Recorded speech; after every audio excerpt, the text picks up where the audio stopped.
Hello guys! Andito na naman tayo sa ating DIY tips. Paano magpalambot ng cable clutch throttle.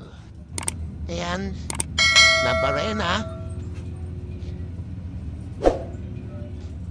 Tapos,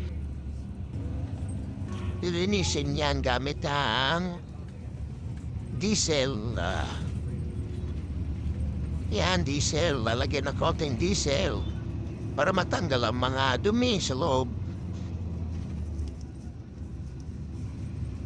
Yan, tatanggal ng itim.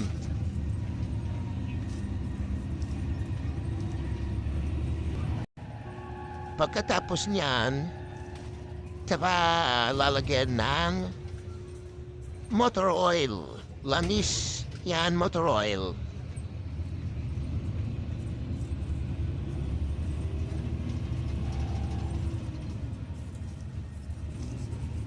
Oh, okay na. Thank you.